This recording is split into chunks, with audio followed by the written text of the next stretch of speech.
I got water everywhere. Great.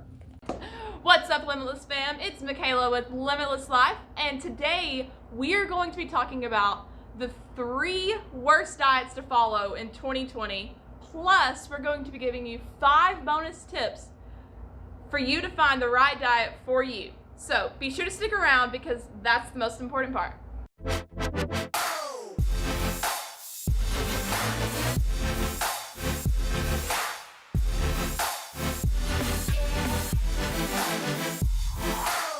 Before we get into the video, don't forget that we give away a free custom coaching call in each video. So today, to be entered, all you have to do is be subscribed to our channel and comment down below answering the question of the day. So, how many diets have you attempted in 2020? Now, there's no shame in the diet game, but it stops here at this channel where you learn the truth about everything food, fitness, and philosophy. So we are already halfway through 2020, and you may have already tried a few diets and failed a few more. Because the truth about diets they are too restrictive. Talk to nearly any person who has tried keto or attempted Whole30, and they will pretty much tell you the same thing. It is so hard to completely eliminate a food group from your daily routine.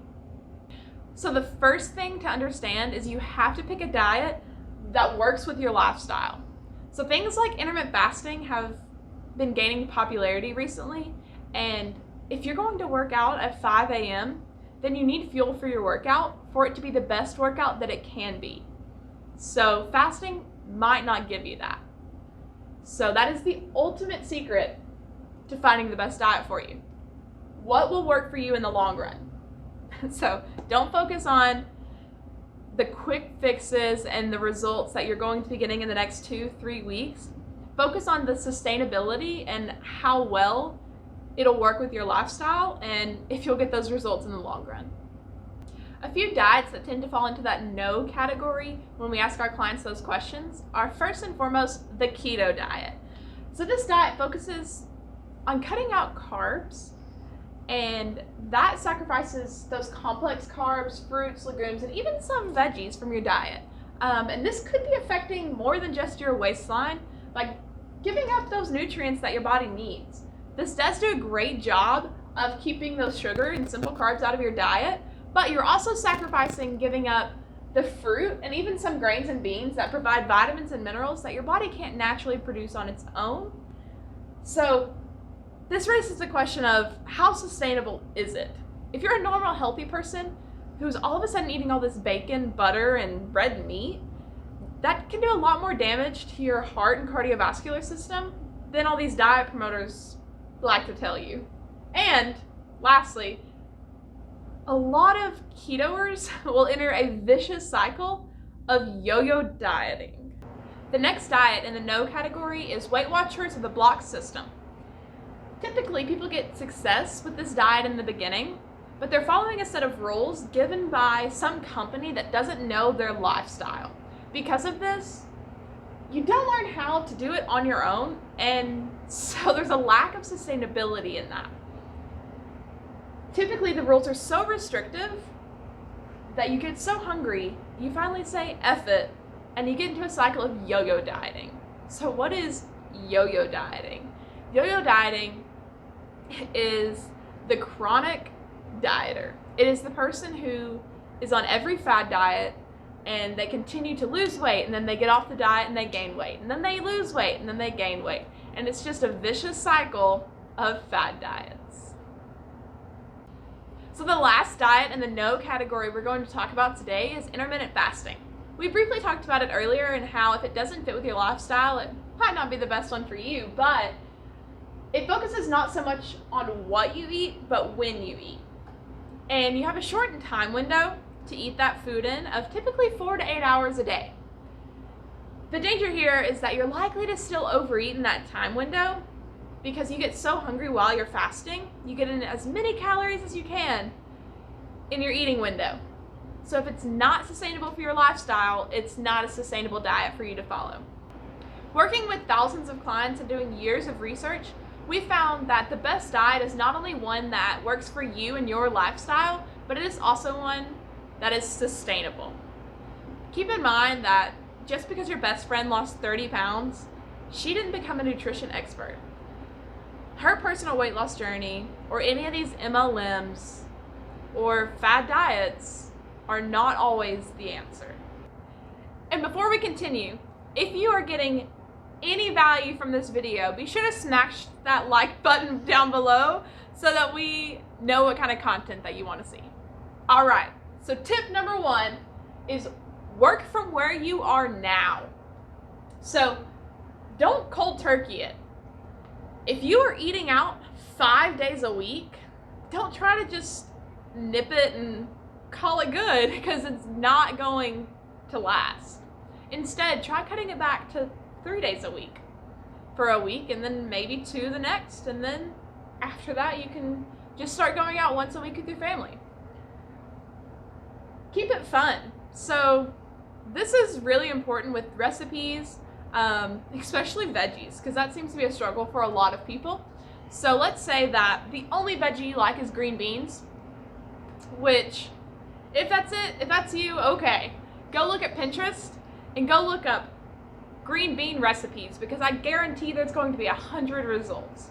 So you have 100 days worth of green beans, because guess what? One veggie is better than no veggies. Gradual increase. So this is going to be important with things like your water. If you're not drinking any water and you're consuming a lot of coffee, tea, and juice, you need to work on slowly decreasing those things and increasing your water. But it's going to seem like a lot at first, so what you can do is just set small goals. Set 32-ounce goals for this week, and then increase it to 64 the next, and then 96, and then 128, and just slowly work your way up to your water goal. The next thing is high protein diet. So protein is the building blocks for your body. So you're going to need to get a good amount of protein, and it varies for individuals how much you need. And good sources of protein include things like chicken, turkey, eggs, egg whites, fish, Greek yogurt, tofu. The list goes on. It's recommended that you get 15 to 30 grams every 3 to 4 hours. And the reason we always tell our clients this is it keeps your body in an anabolic state, which is basically just a fat burning state. And who doesn't want to be in a fat burning state? Focus on whole foods. So you've heard it 1,000 times. Limit processed foods. Don't eat out of a box. Eat only whole foods. And now, it's okay to eat processed foods every now and then, but be sure to follow that 80-20 rule. So keeping your foods whole 80% of the time and having treats 20% of the time. Added sugars. The given daily allowance for added sugars is 25 to 30 grams a day. But the average American eats 70 to 80 grams a day. So whole fruit isn't included in this, so that's a good thing. But put in perspective, your coffee order, your Coke, your tea, all have added sugars. A bottle of Dr. Pepper has 65 grams of added sugars. That's more than double the daily recommended amount. So you don't have to stress over this too much, but if you just flip it around and look at the nutrition label, and something says that it has 30 grams of added sugars, it might be best to skip out on that for now. The last thing is hydrate. So how much water you need in a day depends on your activity level, your environment, your health issues, all of these things. But a good general rule to follow is somewhere in the range of ½ ounce to 1 ounce of water per pound of body weight. So for most people, you could shoot for a gallon and you're good. I hope this video helps you on your journey to finding the best diet for you. And don't forget to comment down below how many diets you've tried in 2020 so far to be entered into the free custom coaching call giveaway that is of $150 value that you will be getting for free if you win. And if you are in Arkansas, don't forget to go ahead and place your order for delivery this week. The menu is live and the meals are real good. So don't forget to subscribe and hit the notification bell so you don't miss next week's video. And until then, don't be yourself, create yourself.